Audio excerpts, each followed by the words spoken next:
Buenas noches, bienvenidos. Para nosotros es un gusto de que estén aquí acompañándonos. Le damos la bienvenida a la charla del día de hoy, que va a ser el tema de uso de cámaras de equipamiento en una estación de bombeo de aguas residuales urbanas. Vamos a contar con la participación del ingeniero Sergio Tercero Talavera. En unos breves minutos vamos a iniciar. Le voy a ceder la palabra a la ingeniera Yesenia para que presente al ingeniero Sergio Tercero. Muchas gracias por su puntualidad.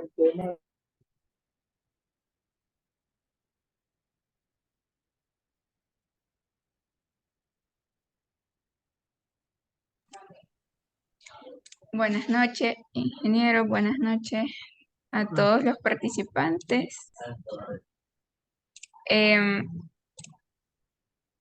¿Les parece si a las 6:05 iniciamos? Para dar chance a Bueno, De acuerdo. o a las 6:15. 6:05, perdón. No seríamos 6:15. No sé, 6:15. con 6:10, pues tal vez un poquito más, ¿no? ¿Qué dice la audiencia? De nuestra parte, adelante. Está bien. Démonos unos minutitos. Está bien, entonces vamos a hacer tiempito para que Sí, se conecten más personas. a las 6:10. Pues,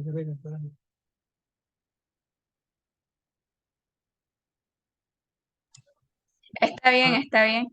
para los que vienen desde Masaya, queda largo.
Em, bueno, vamos, yo creo que ya podemos iniciar.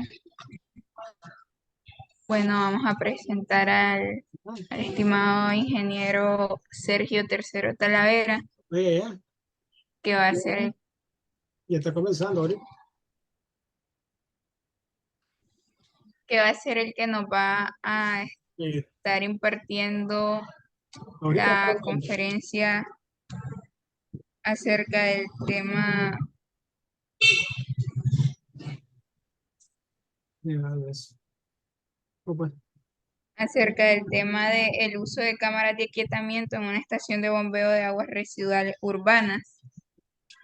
Bueno, vamos.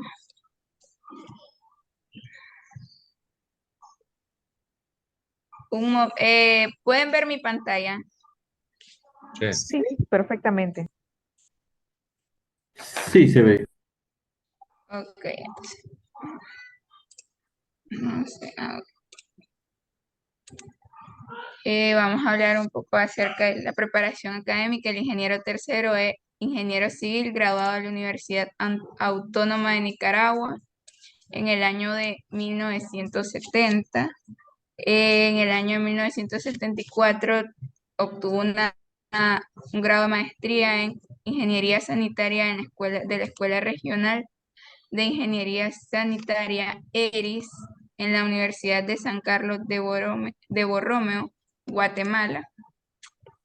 En el periodo del año de 1978 a 1983 se graduó de licenciado en Economía en la Universidad Nacional Autónoma de Nicaragua. Obtuvo también varios posgrados en el campo de la ingeniería sanitaria y de la economía. Tiene una amplia experiencia. En el año 1967 al 2015 inició como calculista del Departamento Nacional de Acueductos y Alcantarillado Sanitario. Desempeñó varios cargos en la dirección de la Administración Pública, incluyendo el cargo de gerente general de ENACAL de la ciudad de Managua del año 2008 al 2009, donde elaboró 44 años.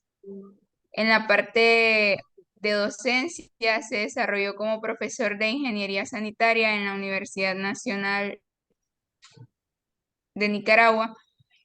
También fue maestro en el periodo de 1995 al 1997 en Ingeniería Sanitaria en la Universidad UNICA. En el periodo de 1987 y 1988 fue profesor fundador de la Escuela de Ingeniería Ambiental de Nicaragua, Piensa. También ha hecho consultorías internacionales y nacionales. En el periodo de 1990 a 1992 participó con la Sociedad Seno en Bimor, Montreal, Quebec, Canadá. Y a partir de 2016 hasta la actualidad se desempeña como consultor individual en proyectos de agua potable y alcantarillado sanitario de Nicaragua. También se ha desarrollado como investigador, conferencista y apasionado de la ingeniería. Tiene más de 20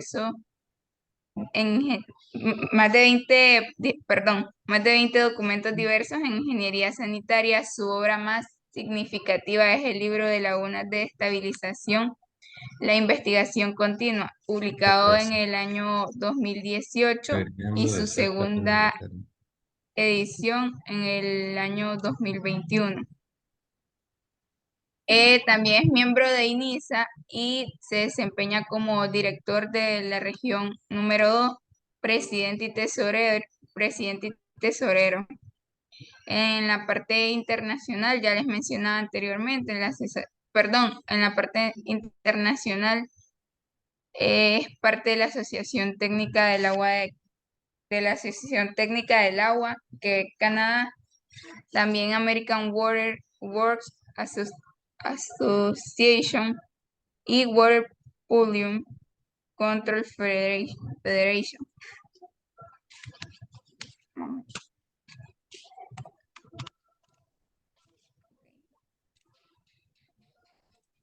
También obtuvo premios de parte de la Asociación Interamericana de Ingeniería Sanitaria y Ambiental, capítulo Nicaragua, en marzo, el 22 de marzo del 2018, durante la conmemoración del Día Mundial del Agua, hizo un reconocimiento público, se le hizo un reconocimiento público por su contribución al desarrollo de la ingeniería sanitaria en Nicaragua actualmente, y pues ha publicado los dos libros que anteriormente hablábamos, la una de estabilización, la investigación continua, y la una de estabilización, la investigación continua, en su segunda edición. También tiene un blog que es el blog de de Certertal, y aquí tenemos el enlace, también se los voy a compartir por medio del chat para que puedan ir al blog. La dinámica de la conferencia será la siguiente. El ingeniero impartirá la charla y al final de la sesión pueden ir escribiendo sus dudas en el chat, y al final de la sesión estaré leyéndole las dudas o preguntas que tengan o sugerencias para que se puedan discutir con el ingeniero y él pueda aclarar cualquier duda. Bueno, le dejo a continuación al ingeniero Sergio para que él pueda compartirnos su pantalla.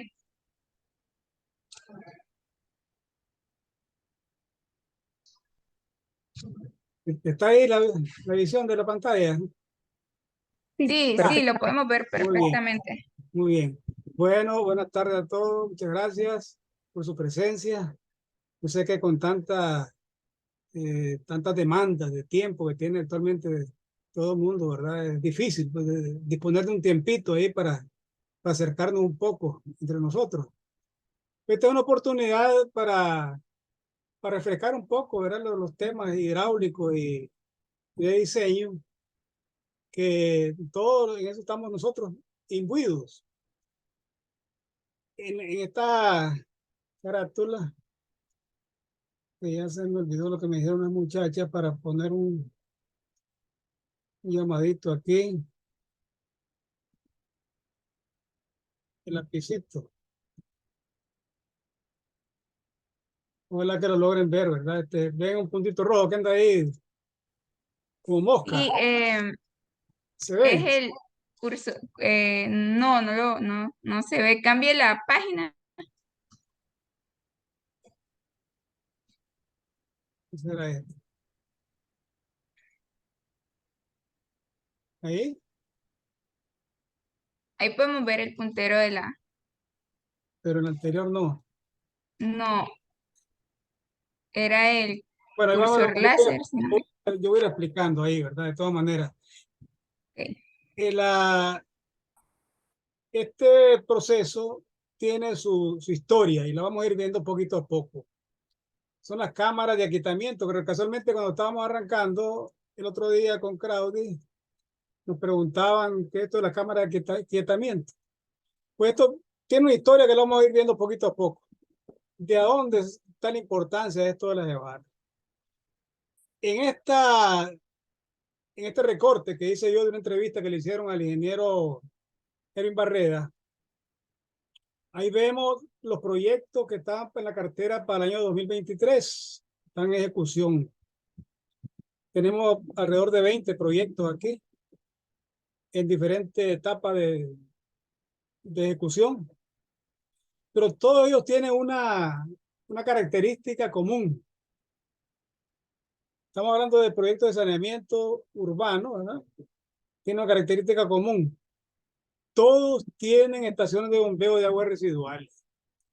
Esta es una novedad para mí, ¿verdad? Por los años que tengo de vivencia en esta área. Yo recuerdo cuando en los años 70 se comenzaron estos temas de los proyectos con estaciones de bombeo de aguas residuales, y era una cosa que se evadía lo más que se podía. porque todavía estábamos arrancando con sistemas de alcantarillado sanitario y había etapas constructivas en las que todavía no caíamos en la estación de bombeo, pero aún así pues, se hicieron estaciones de bombeo en Masaya, en Granada, en Corinto, en León, las ciudades principales.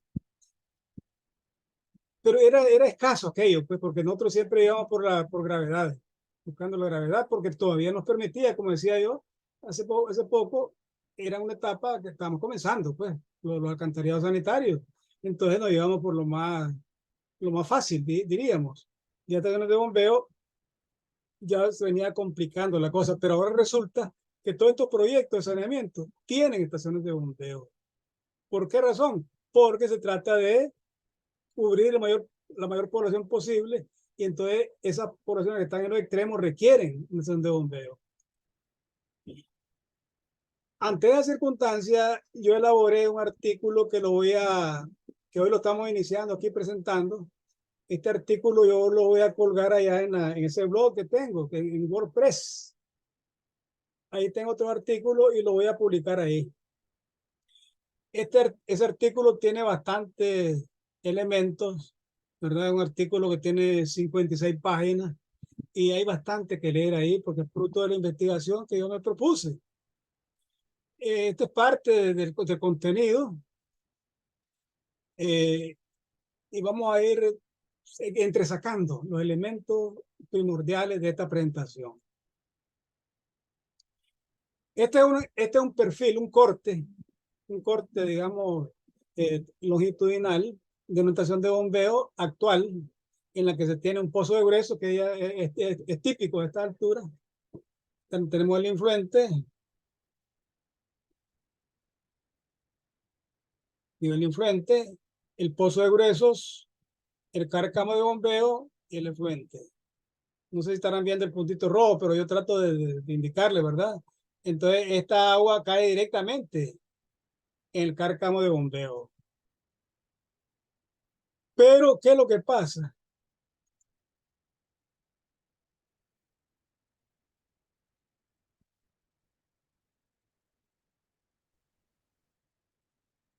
Ahora ha resultado, esta es la cámara de aquietamiento.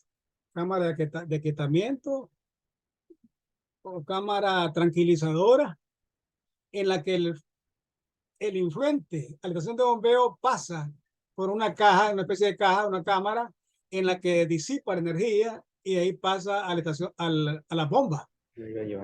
Entonces el objeto de ella es disipar energía para que no perturbe el nivel del agua o el agua que está aquí, que va a jalarla la bomba, pues la va a chupar y va a tirar para allá. Que hay un nivel de arranque, nivel de parada, nivel de fondo. Entonces, esa es la cámara de aquietamiento. Pero dirán ustedes, bueno, ahí tenemos una construcción, una cámara de aquietamiento. Aquí al fondo se mira el boquete o la entrada, la cámara de aquietamiento, y aquí hacia abajo va a caer el agua hacia las bombas.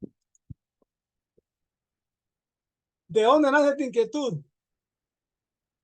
A mí se me hizo esta observación en determinado momento.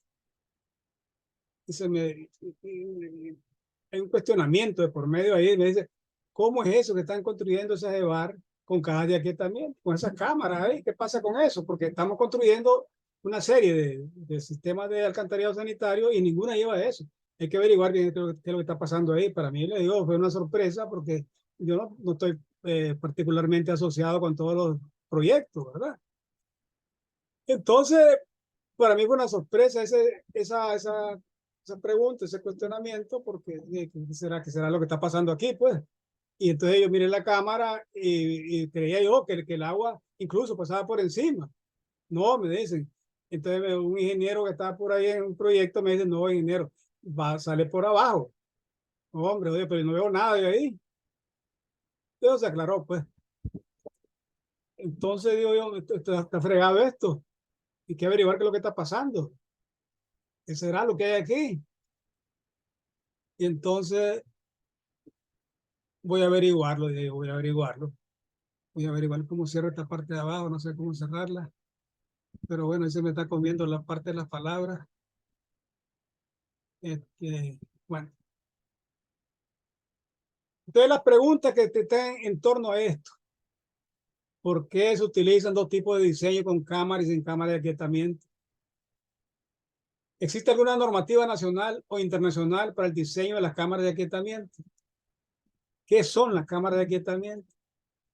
¿Cuándo es apropiado utilizar un tipo u otro de diseño? ¿Cuál es la base técnica de estos diseños? ¿Los variadores de frecuencia tienen algo que ver con este asunto? Son las preguntas que yo me hacía y que he tratado de resolverlas. Y el fruto de esas preguntas son las respuestas que yo traigo y que presentárselas a ustedes, lo que yo he encontrado. Entonces, ¿cuál es el objetivo de este estudio? Tener un mejor conocimiento sobre los parámetros que influyen en el control del influente del reclamo de bombeo. Entender por qué se diseñan las estaciones de bombeo con dos criterios diferentes. Uno sin cámara de aquietamiento y otro con cámara de aquietamiento del influente en estaciones de bombeo. Ingeniero, Sí, disculpe, bueno, se están mostrando un poquito atrasadas las diapositivas. perdón. Se están mostrando un poquito atrasadas las diapositivas, solo Así es. para que le dé un, O sea, dos, tres. tengo que darle chance que se presenten. Sí, correcto. ¿Me regreso o ya estamos a medio camino? Seguimos adelante. No, ahí está bien, Muy para bien, muy la bien. siguiente. ¿Cómo no? ¿Cómo no? Ahí me va orientando usted. Gracias. Entonces, decíamos aquí, ¿verdad? Tener un mejor conocimiento sobre los parámetros que influyen en el control del influente al cárcamo de bombeo. Entender por qué se diseñan las estaciones de bombeo con dos criterios diferentes. Uno sin cámara de aquietamiento y otro con cámara de aquietamiento del influente en estaciones de bombeo. Revisar de manera práctica qué ha pasado en algunos diseños de sistemas construidos o en construcción por medio de un análisis retrospectivo de ingeniería inversa con información hipotética a fin de sentar las bases técnicas de un diseño típico que pudiera ser aprovechado en futuros proyectos. No en cuestionamiento de diseño específico, sino que por eso yo uso información hipotética. Definir la necesidad del uso de variadores de frecuencia en llevar en consideración a su alto costo y los beneficios que se puedan derivar de su operación en determinadas demandas.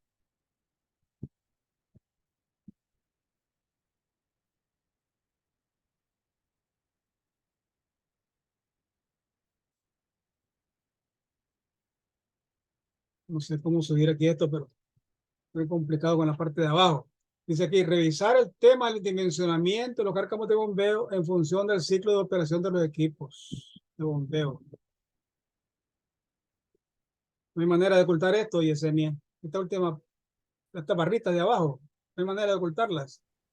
Nosotros no lo estamos viendo, lo vemos completo en la pantalla, no se preocupe. Bueno, lo veo completo. Soy yo el afectado, porque no puedo leer. Sí, es que como tiene la barrita usted. Pero vamos a hacer otro trabajito por este lado. Entonces, déjenme un momentito. Permítame un segundo.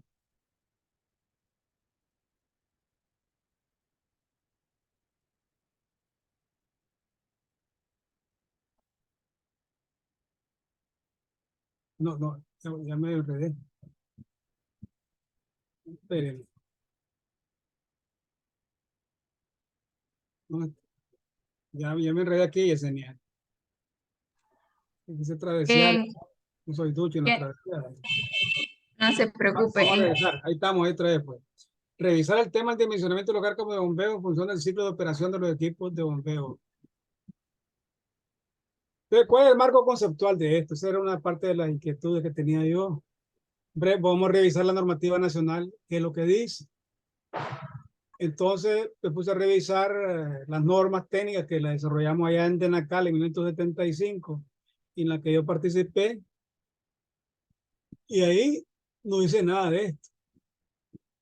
Después revisé las guías para el diseño del sistema de alcantarillado sanitario que sacó INAH en el año 2004 y tampoco dice nada. Entonces, desde el punto de vista nacional, no tenemos una guía para esto. No hay una normativa, ni tenemos tampoco en la guía una orientación de qué podemos hacer. Entonces, entrega la normativa internacional. ¿Y qué es lo que pasa con la normativa internacional? Que hay dos corrientes bien definidas, dos corrientes. Una corriente americana, que así le he llamado, ¿verdad? Que esta corriente americana es la que siempre hemos tenido nosotros, que es dejar caer el influente en el cárcamo de bombeo y cae, ya está, ya cayó, ¿verdad? Entonces, en esa normativa americana, la corriente americana, ahí el resumen es que mantener la velocidad de entrada menor a 1.2 metros por segundo y evitar la caída libre del agua. Eso dice la normativa americana. ¿Y la corriente europea qué dice al respecto de esto? La corriente europea dice en la entrada a la cámara de aspiración deberán disponerse cámaras tranquilizadoras para disipar la energía cinética del flujo entrante. Estas cámaras serán de hormigón armado y tendrán practicados unos agujeros en la solera enfrentados a las bombas, de manera que se distribuye el caudal de entrada de manera uniforme. No logro leerlo todo lo que tenemos ahí, pero...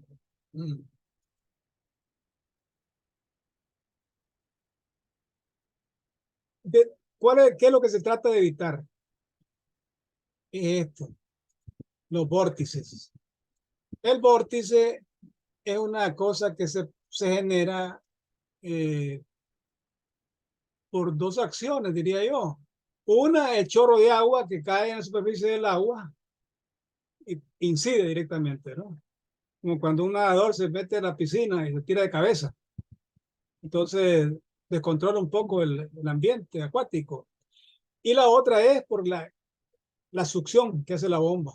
Entonces, cuando coinciden el bajo nivel del agua y la succión, esa bomba va a succionar las partículas, los sólidos, el aire que esté en contacto con el agua en la parte superficial. Se llama un vórtice de superficie libre. Entonces, Disculpe, ingeniero, no sí. podemos, no coincide la lámina. Creo que ¿Qué será? si puede salir y volver a entrar a la presentación, Bueno, por favor. cómo no, cómo no. Aquí, ¿cómo estamos? Pero déjeme ver. Ahorita está en la lámina que dice marco conceptual, normativa nacional. Y ¿Está en esa? sí, en esa lámina. Esa es la que estamos viendo. En esta. Déjeme ver. Eh, Cambia la que estaba explicando ahorita. A ver. ¿Y cómo vamos? No veo. No ve nada de la normativa nacional. ¿Cómo no? Se ve la normativa nacional, pero el texto. Creo Sí, que sí. estaba explicando. En esta solo hay texto. En la otra que vamos a entrar en la gráfica, la figura. Ok, Ahí cómo la estamos. gráfica. No veo la gráfica. No se mira. Ay, Si ay. puede salirse de la presentación y volverla. Sí, sí, me salgo, pero no. Vamos a ver. Vamos a ver. Ahí no se mira. No la podemos. Vamos a irnos. Estamos Vamos a en la irnos. misma lámina de marco conceptual. Sí. No pasó esta. No está viendo lo que dice el tema del vórtice, es muy amplio. Ya ha demandado una búsqueda intensiva y extensiva. No dice nada de eso. No. ¿Qué será? Aquí dice que estoy compartiendo. Ahora sí la podemos ver. Ya, Sí, ahora sí. bueno. Entonces, el problema es el vórtice. Ahora, ¿cuál es la solución que se ha planteado? ¿Ven esa otra ahorita? No, aún no. Esta segunda que puse ahorita. No. Creo que está cargando, ¿sí? Ah, en asunto de redes, pues. Ahora sí ya la podemos ver. Llegó. Bueno, venía ya por la colina, pues ya entró ahorita. Entonces ahí tenemos la sumergencia, que este es el procedimiento, el remedio para evitar el vórtice. Entonces la bomba se le da una sumergencia, una altura de agua para que contrarreste el efecto del vórtice.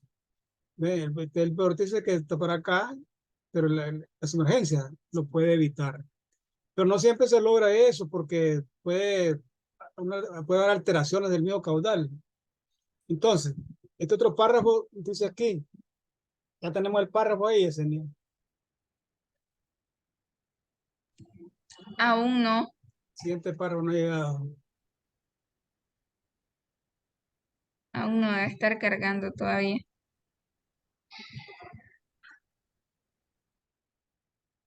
Y solamente que se apagaran las cámaras de los asistentes, solo quedaran. Este, buenas noches, ingeniero. Una consultita. Sí, sí.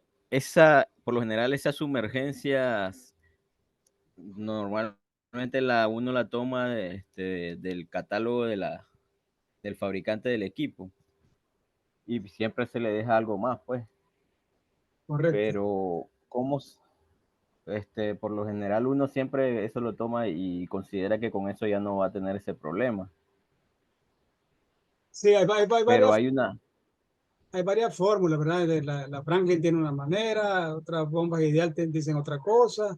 Entonces hay diferentes fórmulas para aplicarlo y hay unas tablas también para eso. En el artículo yo hago una relación de esos aspectos con mayores detalles, ¿verdad? Aquí únicamente me limito a hacer una presentación aquí conceptual, ¿verdad? Pero en realidad uno tiene que guiarse por lo que le diga el fabricante para evitar esa succión del vórtice, el efecto del vórtice más bien, porque el vórtice va a tener un efecto sobre el funcionamiento de la bomba, ¿verdad? Y la puede obstruir y hacerla tambalear, ¿verdad? Porque se crea ahí un ambiente que no es para lo que está diseñada la bomba, que es para jalar agua, ¿no? No aire. sí puede cavitar. Sí, exactamente. Entonces, la altura de sumergencia mínima sobre la boca de succión de la bomba es para evitar la formación de vórtices por efecto de la succión de la bomba. Esto es así, pero la caída del agua. Ingeniero, disculpe, aún no podemos ver ese párrafo. Si puede dejar de compartir y vuelve a compartirlo, pero lo comparte en pantalla completa. Creo que así, pues ahora sí lo estamos viendo, pero pasa Todo tiempo tarda, ¿verdad? demasiado tiempo tarda. Sí, sí. El modo de compartir, si lo puede cambiar a pantalla completa. Ajá, ya, ya. ¿Usted que quiere que ponga toda la diapositiva de un solo, todo? Eh, como que esté viendo para ver su computadora. Ajá. Creo que se hace más fácil porque veo que se pega bastante con presentando solo el PowerPoint. Entonces, que la presentamos en PDF. No, Eh, si se sale, deja de compartir y vuelve a entrar a bueno, compartir, pero en modo pantalla completa. ahí me salía. Ahora vuelve a entrar, pero en pantalla completa. ¿Y eso dónde se ve? ¿Dónde se ve eso? Ahí donde va, cuando vaya a compartir pantalla, Ujú. la que diga pantalla completa. Vamos a ver.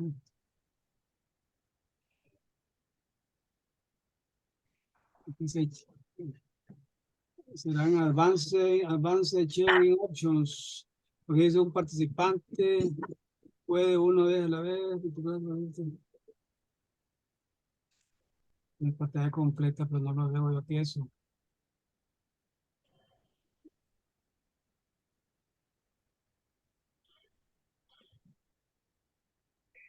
No, aquí estamos enredados con esto. La tecnología nos está comiendo. Va a compartir hay una opción que dice screens, perdón, Sí, aquí está share screen. ¿Eh? correcto.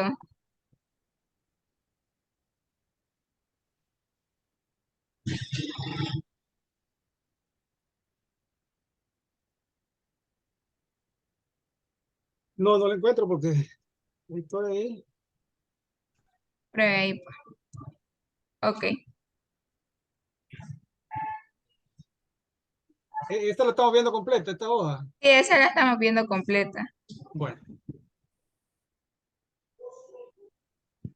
vamos a avanzar. Entonces vamos a ahí estamos viendo ya la figurita. No,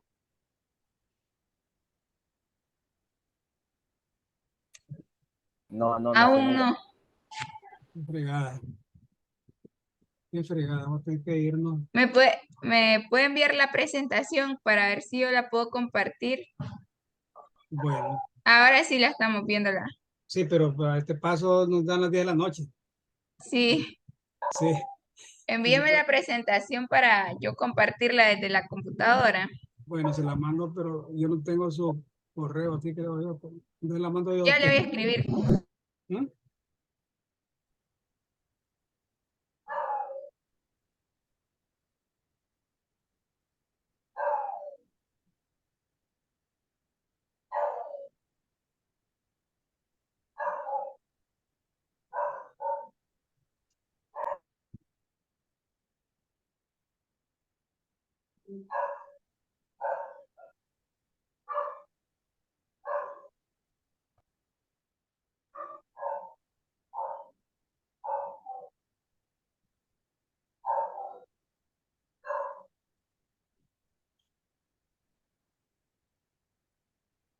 Bueno, otra opción es que la muestre así como está también. ¿Mm? Ahí logramos ver todas las imágenes. Están todas. Bueno, se pierde la intención, pero bueno. Le voy a mandar la presentación ahorita. Vale. Perfecto.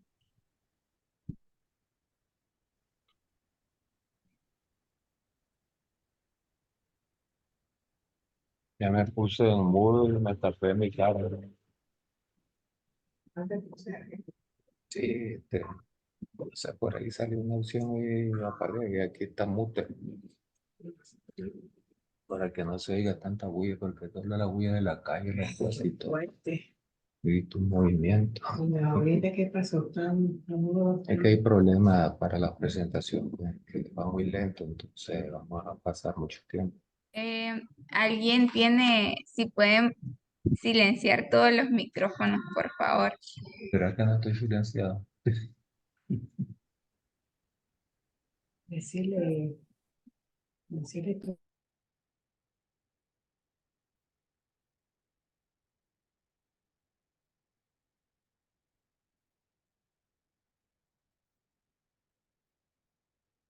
¿Qué hacemos? ¿Qué hacemos?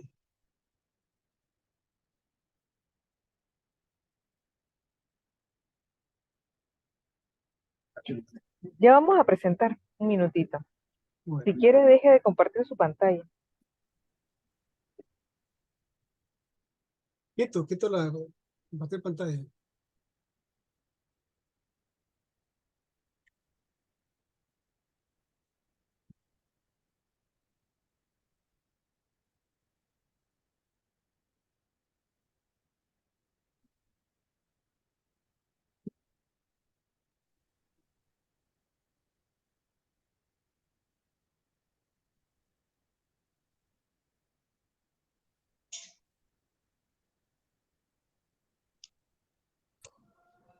Me dicen, ¿pueden ver la pantalla?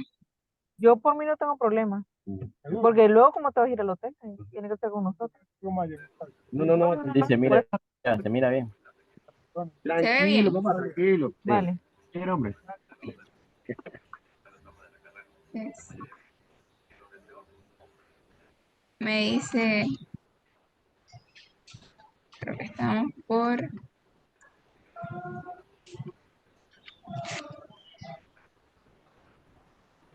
Ahí estamos, ¿verdad?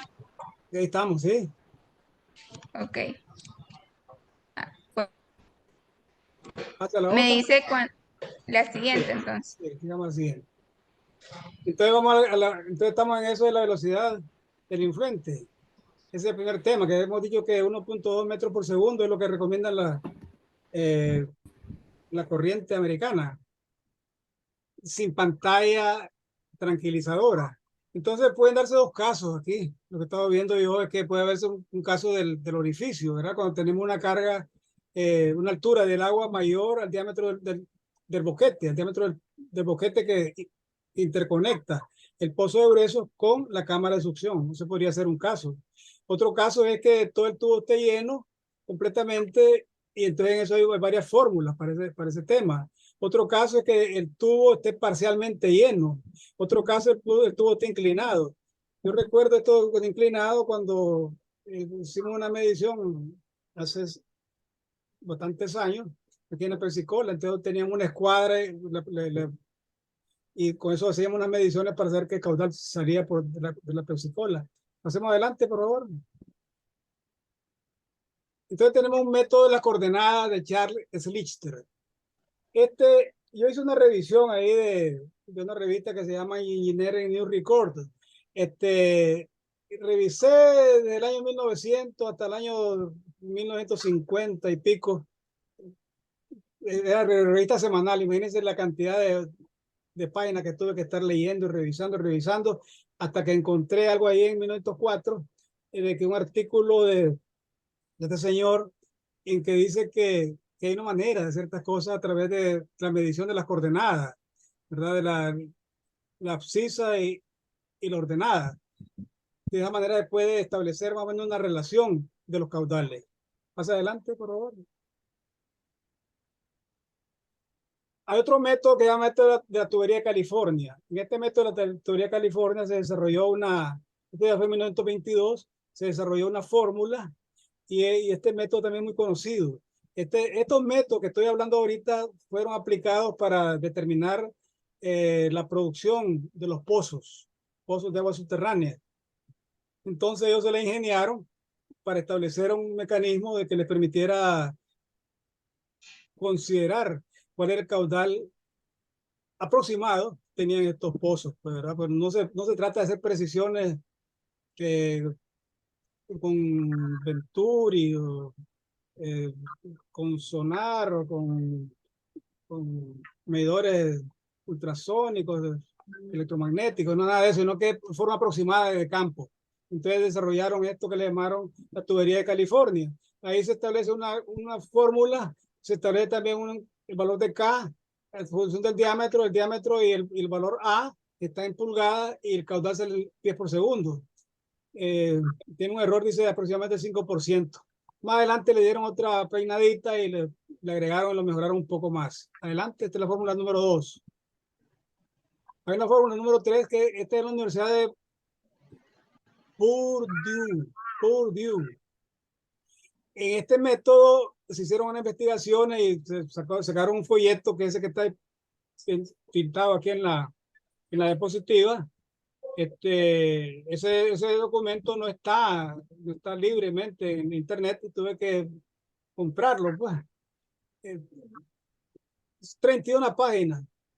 Pero yo no quería quedarme con la duda y lo tuve que revisar y algo de interés tiene eso para el conocimiento que necesitamos tener nosotros, los ingenieros, ¿verdad? Y ver por dónde andan las cosas, pues no quedarnos con nos diga la última palabra, sino que a mí me gusta meterme en las raíces de los asuntos, pues entonces ahí fue importante para mí esta cuestión. Este es el método que le llamamos método de la escuadra y también lo menciona Manual de Aforos del INTA. Un método también dice que no llegan a conclusiones firmes porque cada diámetro tiene un coeficiente específico. Siga adelante, por favor. En su conclusión, el informe indica lo siguiente. El método es práctico y es aplicable a los casos en que sea admisible un error del 10%. La descarga en pies cúbicos por segundo de tuberías parcialmente llenas con diámetros nominales de 2 a 6 pulgadas, una relación de profundidad al diámetro en la salida entre 0.2 y 0.6 puede ser calculado de la ecuación, esta que está en la ecuación. Uno tiene que combinarlo después, porque la ecuación estamos tratando de hallar más bien caudal, no porque ya lo sabemos, caudal es lo que dicen las bombas, pero queremos determinar nosotros qué efecto tiene en la velocidad. Entonces para eso hay que ingeniárselo un poco, que es lo que yo he tratado de hacer, para hacer esta presentación y el artículo que ya tengo escrito. Sigamos adelante. No entro en muchos detalles porque a ustedes les va a quedar esto aquí, pero sobre todo le recomendaría para que el que le interese que después busque el artículo completo donde están todas las explicaciones del caso, ¿no? Acevedo Neto y Acosta Álvarez, ellos presentan en su libro que se llama Hidráulica General, ahí ellos sacan también una fórmula, que es la fórmula de Q igual a 1.518 por T a la .693, H a la 1.877, entonces ahí saqué yo la altura o tirante, y ahí después sigue adelante uno, y entonces ya tuve que intervenir al internet, donde hay un software ahí que se llama planetcalc.com para determinar ahí el segmento circular, seguir adelante hasta determinar cuál es la velocidad. Sigamos. Este señor Gilberto Sotelo escribió también otro libro, y en este libro, sus páginas muy interiores, saca unas fórmulas él y establece una ecuación desarrollada por Strauss y que tiene unos elementos, unos coeficientes mu, delta, phi, ¿cómo se llama? Phi. En base a eso se logra determinar también, aquí está una forma aproximada para usar la fórmula de Ramponi, y llega también a determinar otro caudal. Sigamos. Entonces, ¿qué es lo que pasa con el chorro? El chorro es lo que denomina un chorro libre, ¿verdad? Que sigue el movimiento rectilíneo uniforme. El tiempo que tarda horizontalmente el chorro en recorrer un tramo horizontal es el mismo tiempo que tarda en la caída. Ese tiempo, entonces ahí se juega con esos dos elementos, en que el tiempo para avanzar hacia el avanzar, ¿verdad? Horizontalmente es el mismo tiempo en que cae. Entonces es caída libre, entonces forma una forma parabólica. Y eso es lo que le funciona para determinar unos elementos que vamos a ver un poquito más adelante. Perdón, siga. Entonces todo va a depender de la velocidad inicial. Entonces, a través de estos elementos, por eso lo llamo yo ingeniería inversa, ¿verdad? Porque vamos de adelante hacia atrás para determinar cuál es la velocidad con que salió esto. Y ese es el jueguito que he venido yo manejando en todas estas fórmulas para lograr determinar qué es lo que está pasando en estas cosas, en situaciones. Entonces, ese chorro, cuando forma la manera parabólica, ¿verdad? Va a incidir, va a caer sobre el agua, y si está muy cerca de la bomba, entonces va a afectar directamente, porque como que dijéramos como que cayera en el área de influencia. Entonces esa bomba va a succionar, puede succionar el aire, y entonces va a haber problemas de cavitación y se va a estropear.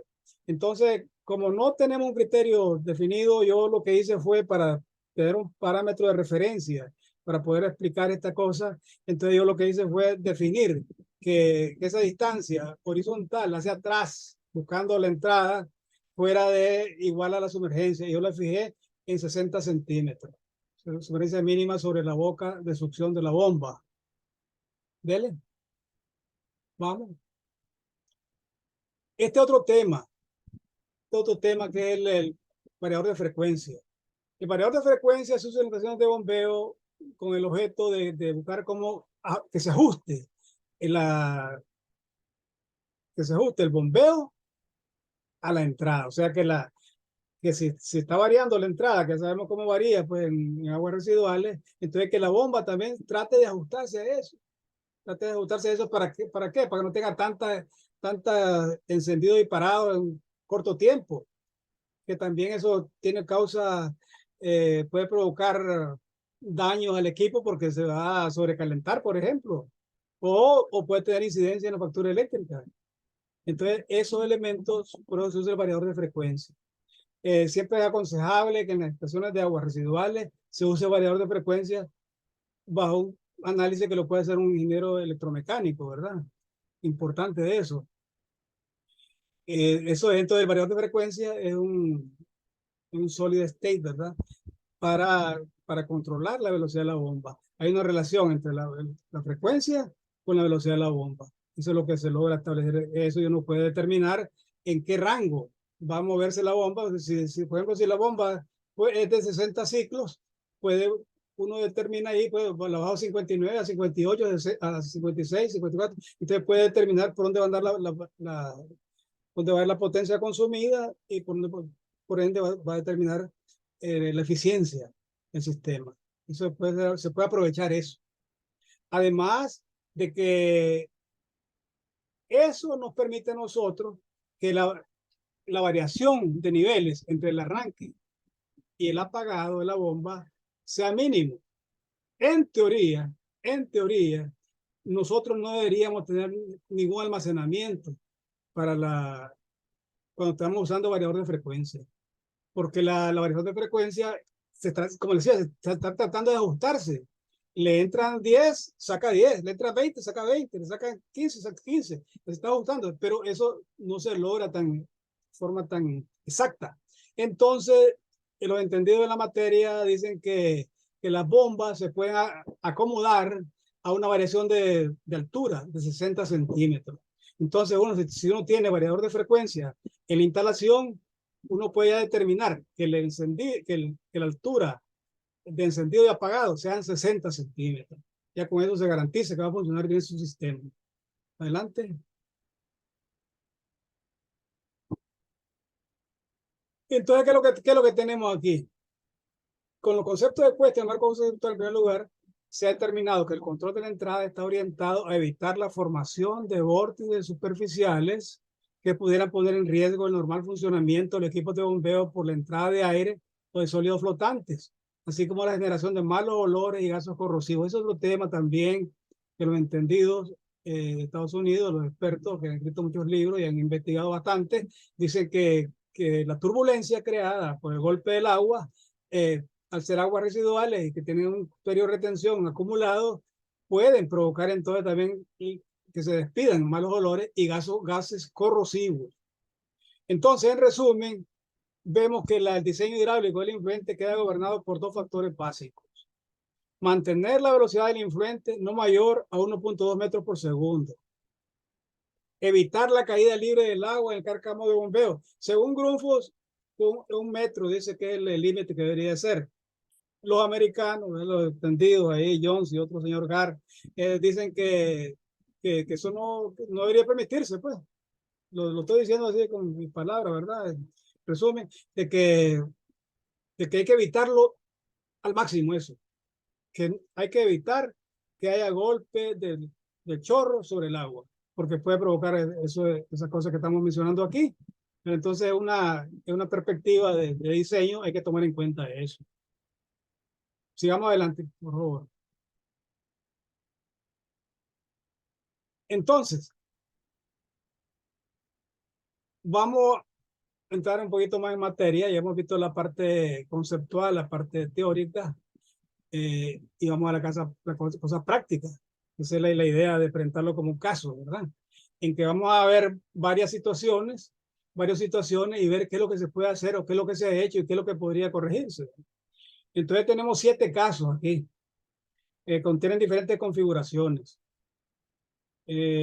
Vamos a verificar en ellos la velocidad de entrada, la altura de caída libre y la distancia horizontal entre el eje central vertical del chorro y el eje de la succión de la bomba. Ya sabemos que la velocidad, la pretensión es que no supere 1.2 metros por segundo. Que la altura de caída libre no pase de 1 metro según Grundfos, ¿verdad? Pero según los americanos no debería haber nada, no debería haber ninguna caída libre. Y la otra es que la distancia horizontal entre el eje central vertical del chorro y el eje de la succión de la bomba no pase, le puse yo ahí, de 60 centímetros. Así estamos en eso entonces. Esa altura de caída, recordemos que el aspecto crítico es cuando el nivel está mínimo en el pozo, o sea que se ha apagado la bomba, digamos, se ha apagado la bomba, entonces a ese nivel y el chorro cayendo por allá desde la altura, entonces esa es la altura máxima, que no debe superar, según decía Grundfos, 1 metro.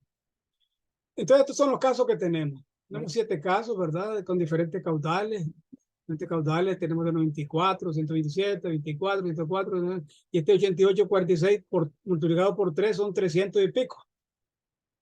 3 por 90, 330. Vamos a andar como 320 por acá. Este 320, 52, 26, 104.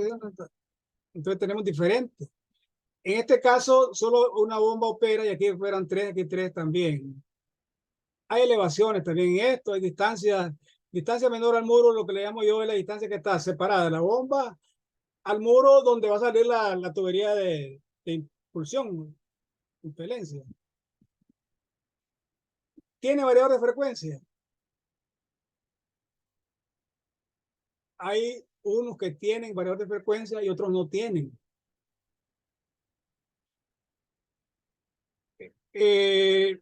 Cámara de aquietamiento. Hay unos que tienen cámara de aquietamiento, otros no tienen. Sigamos adelante.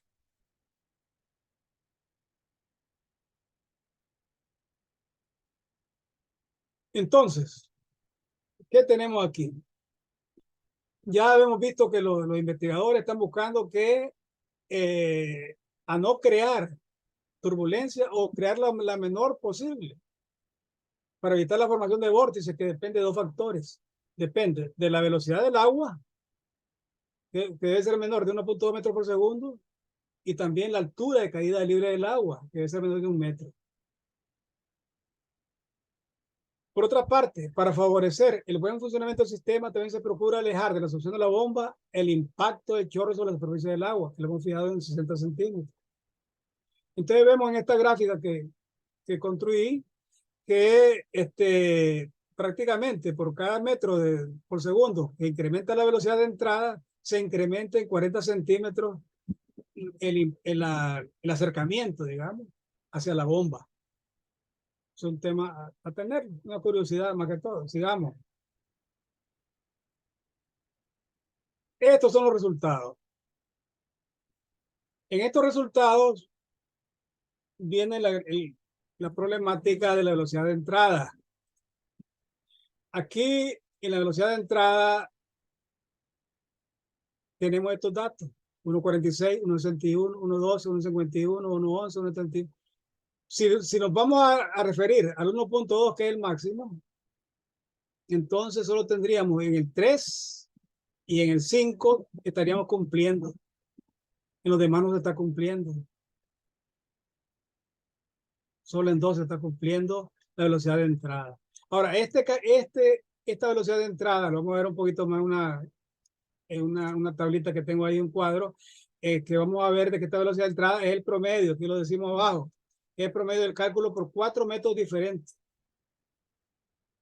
4 métodos diferentes. La diferencia de nivel, tenemos 1 metro, 1 metro, 1.20, 1.50, estos dos últimos.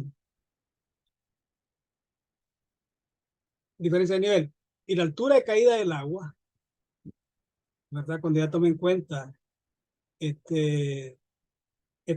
diferencia de nivel entre el arranque y la parada, nada más. Arranque y parada. Pero la altura de caída del agua es esta que está aquí abajo. Y entonces vemos que en ninguna de ellas se está cumpliendo.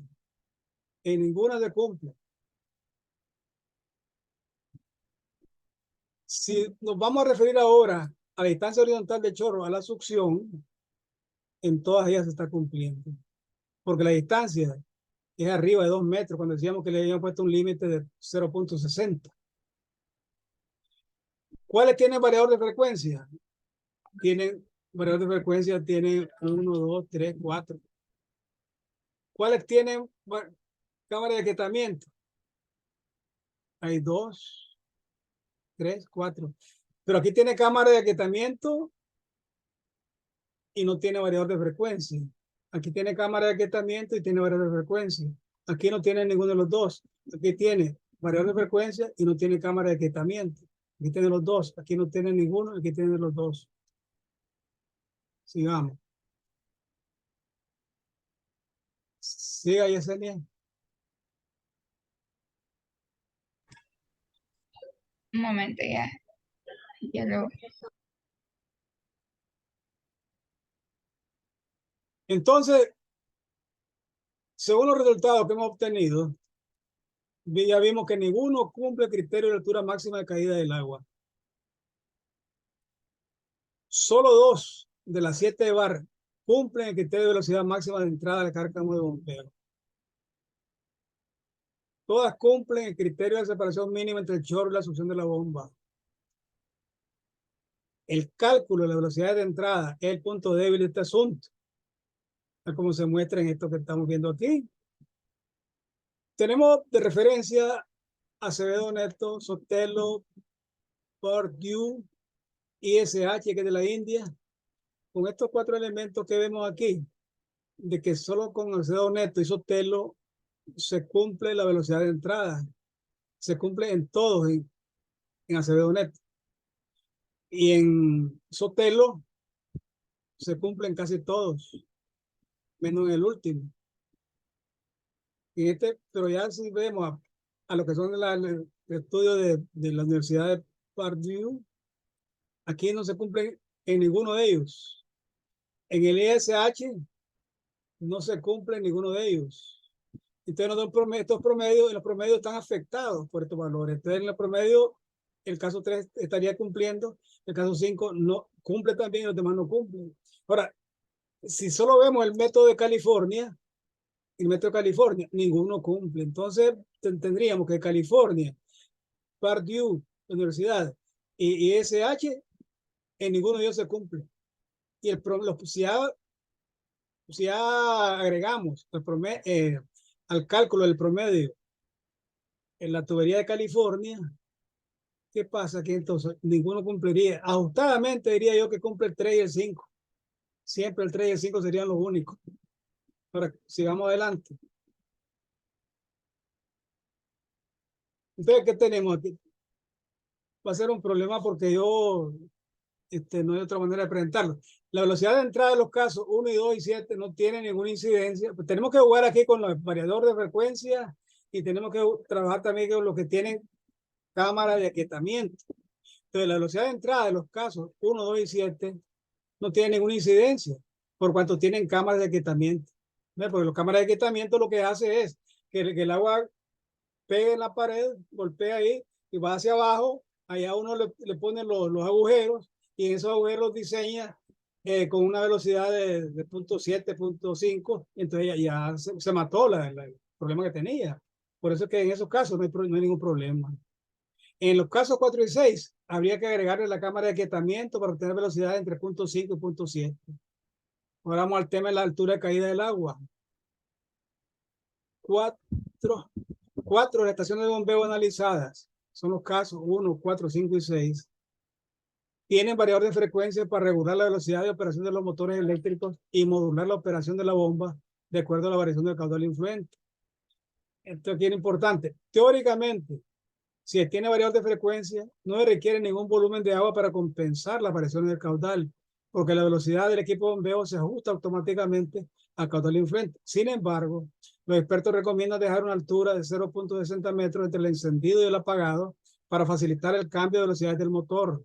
Reducir ese espacio complejiza su operación y requiere equipos más sofisticados.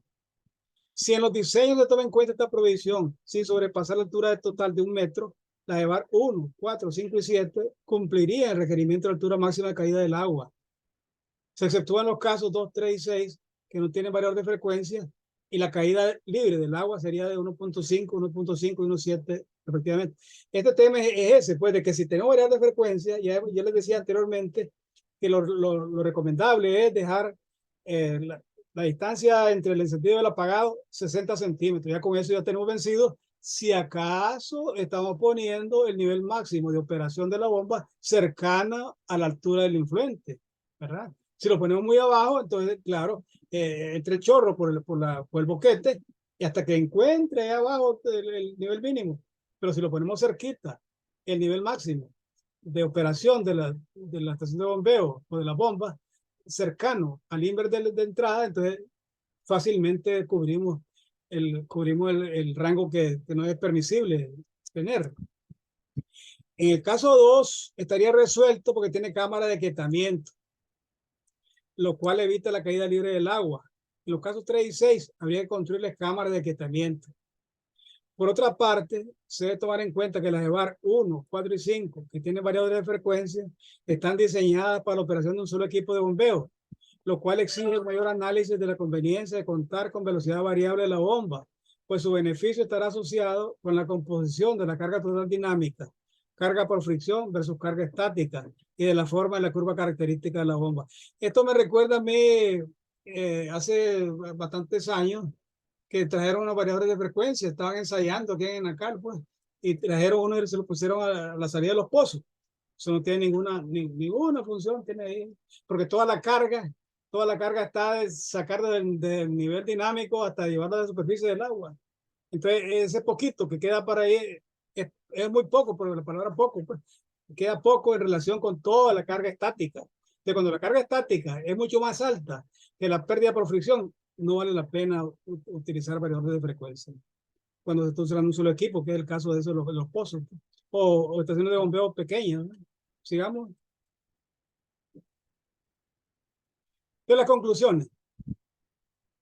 El diseño de las estaciones de bombeo de aguas residuales ha tomado relevancia en los últimos años en Nicaragua en medio de dos corrientes de pensamiento que son convergentes y se ven con amplitud de criterio, la americana y la europea. La velocidad de entrada a los pozos húmedos, cargos de bombeo, tiene mucha importancia para asegurar la mejor operación del sistema de bombeo y es lo más difícil de calcular.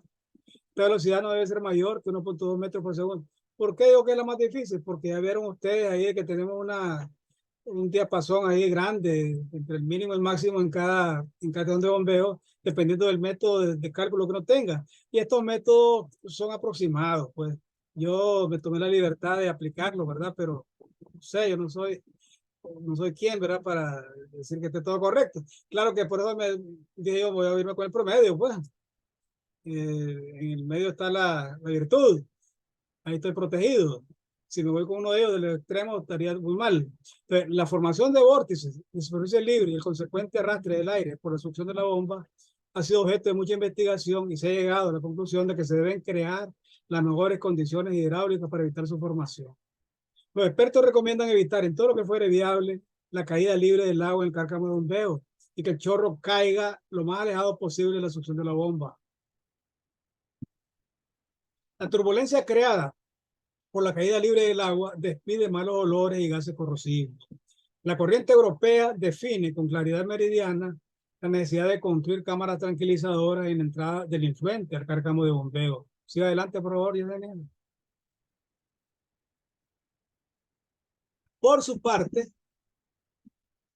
la corriente americana, si bien es cierto que no llega a recomendar explícitamente el uso de cámaras tranquilizadoras, insiste mucho sobre la necesidad de evitar la formación de vórtices de superficie libre e indica que la energía cinética del influente se puede disipar por medio de pantallas verticales en la entrada.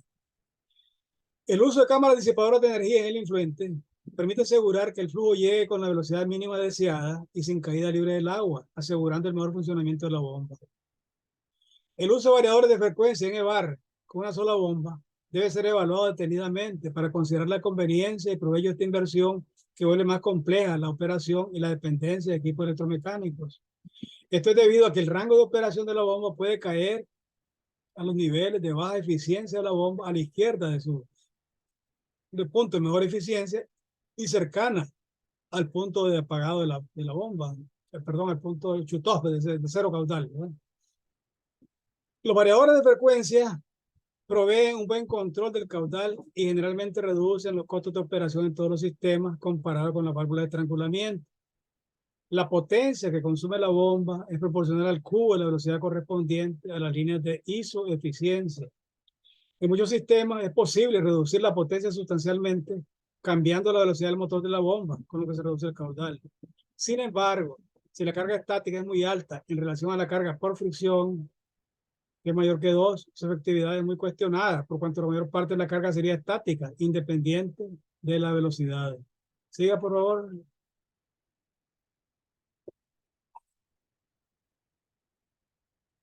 Se pueden lograr ahorros constructivos y de operación con el uso de variadores de frecuencia, fijando el nivel máximo de bombeo, nivel de arranque, cercano al INVER del boquete de descarga del pozo de grueso, y fijando el nivel mínimo de bombeo, nivel de parada a punto de 60 metros por debajo del nivel de arranque. En el caso de bombeo de velocidad constante, los niveles mínimos y máximos de bombeo se deben ajustar a los requerimientos del diseño. ¿Sí? ¿Qué se recomienda? Establecer una velocidad máxima de entrada al cárcamo de bombeo de 1.2 metros por segundo. Fijar el nivel máximo del agua en el cárcamo de bombeo a un valor lo más cercano posible al índice de descarga del influente. Utilizar cámaras tranquilizadoras en el influente al cárcamo de bombeo con el nivel inferior a la misma altura del nivel de parada de las bombas, con abertura en el fondo para obtener velocidad entre 0.7 y 0.5 metros por segundo. En caso de utilizar bombas con velocidad variable, estudiar con mayor profundidad si su uso es beneficioso cuando el esquema de operación es para una sola bomba. Cuando se cuenta con variables de frecuencia para la variación de velocidad de la bomba, el nivel mínimo debe fijarse a 0.60 metros por debajo del nivel máximo del agua. ¿Sí?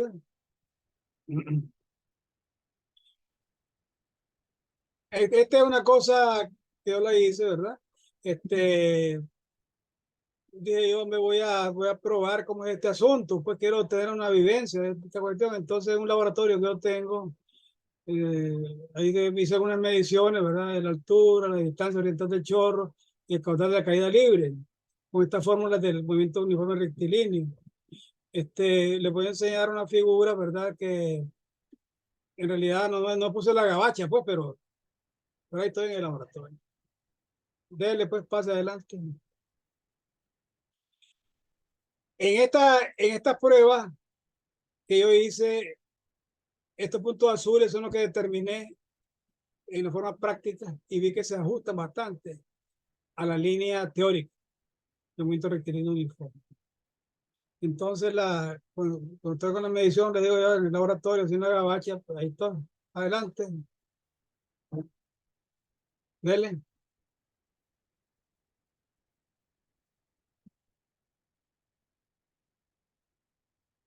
Ahí estamos en el laboratorio, amigo. Miren, miren. En esta primera parte estaba con una manguerita aquí de de una pulgada gotera. Después tuve que ingeniármela para que fuera horizontal esto, no que pudiera. Me busqué una manguerita de media pulgada. Y aquí estoy haciendo las mediciones volumétricas del caudal. Esta. Entonces era más por curiosidad por otra cosa, ¿verdad? Sigamos adelante. Ahí estamos. Ahí estamos, señores y señoras. Bueno, muchas gracias pues a todos. Muchas gracias, ingeniero. Ahora vamos a ver algunas dudas que escribieron acá en el chat. Pregunta Roberto Ramírez, no, perdón. Bueno, aquí dice Roberto Ramírez, no sé si es pregunta o sugerencia, decía las láminas no representan a las trituradoras sumergibles para sólidos.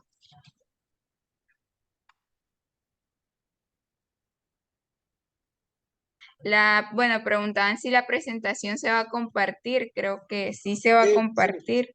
Sí. Bueno, las bombas que están utilizando son las que le llaman non-clow, ¿verdad? Inatascables. Inatascables que succionan ahí latas de gaseosas y todo eso. Pero ese es otro tema. Pero en realidad yo solo quería limitarme en este caso a la parte de la entrada, ¿verdad? La entrada y algunas recomendaciones específicas, porque yo lo que siento es que no tenemos un marco regulatorio para eso. Entonces, en el ambiente nuestro, ¿verdad? Que está una dinámica tremenda, constructiva, entonces es importante, esa es mi sugerencia, de que se debería establecer una recomendación para que los ingenieros diseñadores y los revisores tengan un marco de referencia, porque es importante, ¿no? Ya le traté de demostrar que las dos cosas son importantes, que las dos cosas son compatibles y que valdría la pena, pues, tuviéramos nosotros los ingenieros una referencia para que no hayan sorpresas, pues, porque de repente uno se siente, incluso se puede sentir mal, ¿verdad? Incómodo porque no saben en qué aguas turbias está metiendo. pero si ya tuviéramos un marco regulatorio, entonces ya podríamos tener una base sólida para beneficio de los proyectos, ¿verdad? Y de la sociedad en general. De eso se trata, pues de eso se trata de incentivar un poco para que sigamos mejorando, así como todos los procesos tecnológicos aquí en Nicaragua desde hace 50 años, siempre vamos dando un pasito adelante, y así han salido las cosas, pues así salieron las bombas sumergibles, que todos teníamos siempre las bombas aquellas lubricadas por aceite que venían del norte, ¿verdad? Y de la corriente del sur nos trajo los equipos sumergibles, y también así como las perforadoras que eran de, de percusión, después pasaron a perforadoras rotativas, así entró también el biofiltro, ¿verdad? Los medidores electromagnéticos, cosas así van entrando, entonces poco a poco va entrando, entonces tenemos que irnos adaptando nosotros a eso para que hagamos mejor las cosas. Todo se trata todos los días de hacer un poquito mejor. Excelente, ingeniero. Si tienen alguna pregunta, la pueden escribir al chat. Bueno, aquí tenemos dos preguntas. Dice la tecnología, dice Roberto Ramírez, la tecnología va evolucionando y en El Salvador tenemos muchos proyectos que trabajan el bombeo de aguas residuales mediante bombas trituradoras sumergibles para sólidos. Dice Leo Mérida. En cuanto a la recomendación número 2, ¿cómo lo logra? Se diseña el pozo de mayor área. Aquí decía fijar el nivel máximo del agua en el cárcamo de bombeo, un valor lo más cercano posible al ímpetu de descarga. Sí, se trata de ajustar bueno, los 60 centímetros, ¿verdad? Los 60 centímetros, y después uno, porque eso, en el caso de tener variadores de frecuencia, el espacio que uno está buscando ahí únicamente para el acomodo, el acomodo de la bomba, más que todo, porque volumen no necesita. Entonces lo que hay que dar el margen de 60 centímetros para que se mueva, pues, pero gran espacio no requiere, porque como decía, es tiempo que hay que darle para que se haga el switch, cambie de una frecuencia a la otra. Ese volumen podría ser siempre considerándolo el caudal medio de influjo. Con el caudal medio, 60 centímetros, podemos tener un determinado volumen, ¿verdad? Pues sabemos nosotros que en los bombeos de velocidad constante tenemos el volumen igual a QT sobre 4, creo que es, ¿verdad? Entonces, en este caso, habría que ver cuánto requerimos ahí, 60 centímetros, hacer un cálculo. Todas esas cosas no están reguladas, pues, pero hay que regularlas, hay que regularlas. Hay mucha literatura al respecto y hay que aprovecharla. Bueno, en el caso nuestro, tenemos que agenciarnos de eso para que también se sea eh, más flexible la posición del consultor frente al revisor. Pues también eso hay que mejorarlo, ¿no?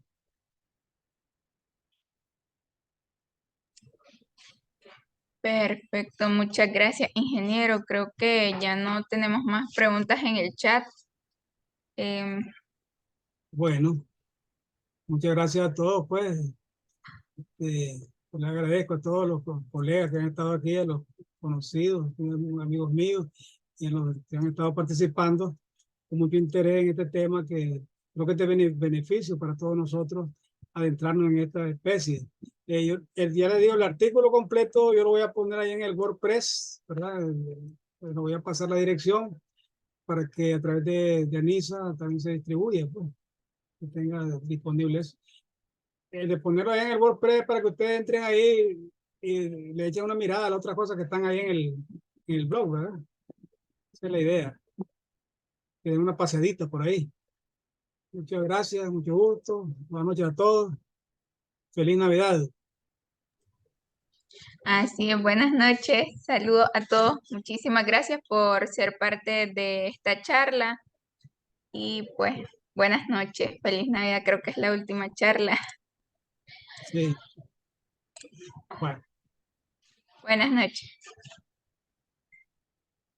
gracias a todos. Ahí está Eduardo Francisco Smith, de Guatemala.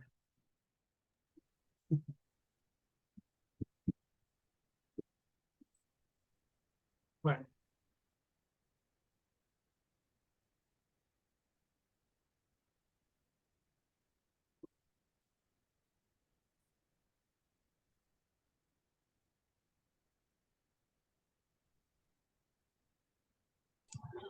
Buenas noches.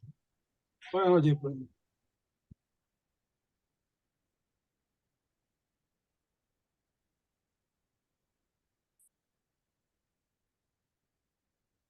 Ricardo Alvarado, Cuadra. Saludos, saludos, mi estimado. Mucho gusto. Gracias, igualmente. José Mejía, Paz, Tudo bem? Aldo González. Al fin, al fin Tudo escuchaste, bem, ¿no? tudo bem, tudo bem. ¿Escuchaste o no escuchaste?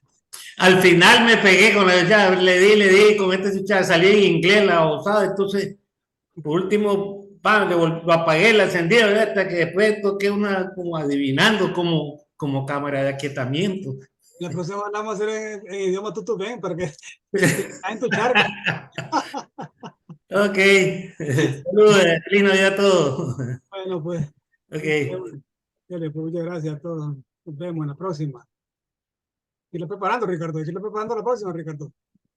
Ah, la Navidad. Bueno, salimos entonces. Saludos, pues. Feliz Ah, bueno, Navidad. nos vemos, pues, gracias.